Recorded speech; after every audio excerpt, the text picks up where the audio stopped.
अगली खबर देखिए, ढाका में हादी का निकला नमाज जनाजा। जनाजे में मोहम्मद यूनुस भी शामिल हुए। बांग्लादेश संसद में भवन परिसर में लाखों की भीड़ जुटी। कवि नजरुल की कब्र के पास दफनाया गया। नजरुल अपने लिबरल सोच के लिए जाने जाते थे और वहीं करीब एक कट्टरपंथी को दफनाया गया। और कट्टरपंथी को इस समय जिस तरीके से पेश किया जा रहा है, ऐसा लग रहा है वो नेशनल हीरो हो गया है। शरीफ उस्मान हादी, आग उगलने वाला वो शख्स जिसका बहुत बड़ा रोल रहा शेख हसीना के तख्ता पलट में, जिसका बहुत बड़ा रोल रहा वहां कट्टरपंथ को भड़काने में, जिसका बहुत बड़ा रोल रहा वहां जमाते इस्लामी के मोहरे के तौर पर काम करने में, और जिसका बहुत बड़ा रोल है इस समय बांग्लादेश को अराजकता की तरफ धकेल देने में, उसको नेशनल हीरो के तौर पर सेलिब्रेट किया जा रहा है। और शेख मुजीब के घर को गिराने के लिए हर चंद कोशिश की जा रही है। ये दोनों तस्वीरें धान मंडी से आई वो तस्वीरें, और यहां जनाजे की नमाज में उमड़ी लोगों की भीड़ ये बता रही है कि बांग्लादेश आज और बीते हुए कल में कितना बड़ा फर्क है। और इससे यह पता चलता है कि आने वाला कल कैसा होगा। बहुत जल्द अपने मेहमानों के पास चलकर हालात की तर्जुमानी करेंगे। क्या अभी चल रहा है और इसका रेमिफिकेशन, इसका फॉल आउट आने वाले दिनों में क्या हो सकता है।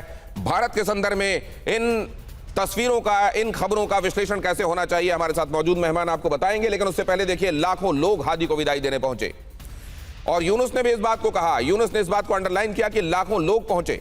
पूरे बांग्लादेश की तरफ से हादी को सलाम, यूनुस ने कहा। हादी आज हमारे बीच नहीं है। यूनुस ने कहा हादी ने जो किया पूरे बांग्लादेश को याद है, पूरा बांग्लादेश हादी को प्यार करता है। मोहम्मद यूनुस ने हादी को वीर बताया।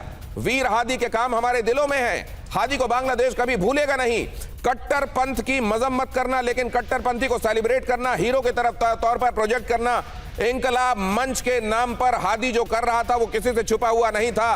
किस तरह से जमात का वो मोहरा था और कैसे कट्टरपंथ को बढ़ावा दे रहा था, कैसे इंसान को इंसान के खिलाफ खड़ा करने की साजिश उसको वो बखूबी अंजाम दे रहा था। लेकिन मोहम्मद यूनुस के लिए वो हीरो है। तो इससे आप अंदाजा लगा सकते हैं कि अगर कट्टरता की सिर्फ जुबानी जमा खर्च में उसकी आलोचना करना है और कट्टरपंथी को एक हीरो के तौर पर प्रोजेक्ट करना है, तो बांग्लादेश इस समय किस तरीके से एक हिपोक्रेसी के हवाले है, एक खतरनाक हिपोक्रेसी के हवाले, इसका अंदाजा आप लगा सकते हैं।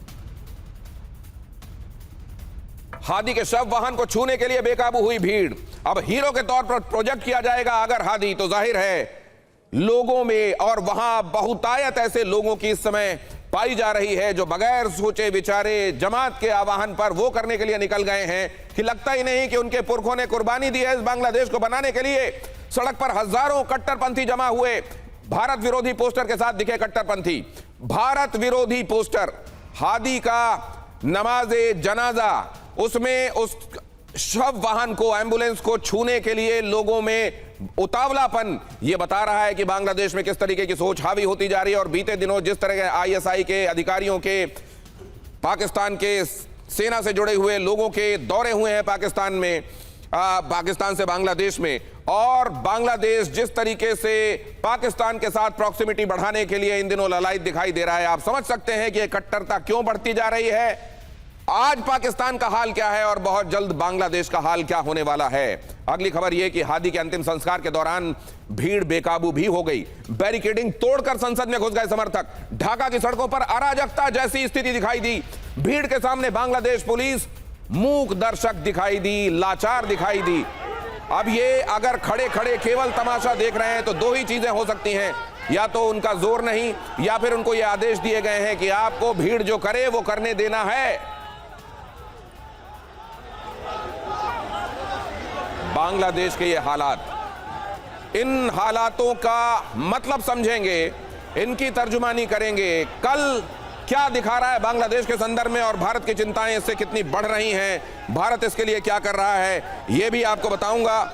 लेकिन उससे पहले इन सारी चीजों को, इन खबरों को और ज्यादा पर्सपेक्टिव में लाने के लिए मैं आपको यह भी बता दूं कि यहां एक्चुअली हो क्या रहा है। देखिए जरा, पाकिस्तान टू बांग्लादेश कट्टरपंथ का यह खूनी दस्तावेज, पाकिस्तान जिस तरह की साजिशों में शामिल रहा है, जो आज वहां चल रहा है, वहां के अल्पसंख्यकों पर जो चल रहा है, बल्कि उनके अपने प्रोविंसेस पे, अपने नागरिकों के ऊपर वो जो जुल्म ढा रहे हैं वो बताने की आवश्यकता नहीं है। कट्टरपंथ का सांप पालने वाले को भी काटता है।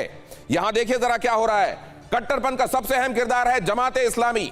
जमाते इस्लामी भारत के विभाजन में जिसकी भूमिका रही, पाकिस्तान को आज एंटी इंडिया सेंटीमेंट के साथ आज के पाकिस्तान बनाने में जिसकी भूमिका रही, और वही जमात बांग्लादेश में सक्रिय जो आज बांग्लादेश में इस कट्टरपंथ को हवा दे रही है। पाकिस्तान ने बांग्लादेश में जमाते इस्लामी को 1971 से ही मोहरा बनाया।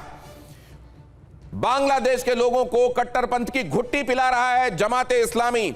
जमात के लोग ही आज वहां कट्टरपंथ को हवा दे रहे हैं। 1971 में बांग्लादेश जमाते इस्लामी के प्रॉक्सी संगठनों ने बंगालियों का, इन्हीं ने वहां बांग्ला भाषी लोगों का कत्लेआम किया था, और उन्हीं की वजह से लोगों में वो तड़प जगी थी कि शेख मुजीब के नेतृत्व में अलग बांग्लादेश के लिए लोगों के अंदर वो अलग जागी थी। लेकिन आज ऐसा लगता है कि अपने उन घावों को बांग्लादेश भुला चुका है और एक बार फिर कट्टरपंथी हावी हो रहे हैं। जमात के कट्टरपंथियों ने ढाका, मीरपुर, राजरबाग, नाखलपाड़ा में बड़े लेवल पर लोगों को, ये मासैकर ऐसा हुआ था कि उस समय का जो इतिहास बताने वाले लोग हैं वो ये बताते हैं कि आपकी रूह कांप जाए। और वो आज 1975 में पाकिस्तानी आर्मी ने शेख मुजीब का तख्ता पलट करवा दिया था, और आज वही लोग एक बार फिर बांग्लादेश के लिए एक तरीके से कब्र खोदने में लगे हुए हैं। शेख मुजीब की हत्या के बाद बांग्लादेश में जमाते इस्लामी फिर से जिंदा हुआ, और ये जमाते इस्लामी उसी का मैनिफेस्टेशन आज इन तमाम तरीकों में। आज की जो तस्वीरें, पार्लियामेंट पर अटैक, शरिया की मांग, शेख मुजीब ने बांग्लादेश में जमात को प्रतिबंधित कर दिया था। उनकी मौत के बाद इन्होंने एक बार फिर से सिर उठाया। जमात ने शेख हसीना के तख्ता पलट की साजिश को जमात ने ही अंजाम दिया। जमात पर शेख हसीना ने प्रतिबंध लगाया था, लेकिन उन्होंने इसको पूरे कट्टरता को हवा देते हुए उनका तख्ता पलट किया, और बाद के दिनों में यूनुस सरकार ने इसके ऊपर से प्रतिबंध हटाया। यूनुस सरकार ने बांग्लादेश में जमाते इस्लामी से बैन हटाया, और ये वैसा ही हो गया जैसे किसी राक्षस को आपने किसी बर्तन के अंदर बंद किया हो और फिर उसका ढक्कन खुल जाए।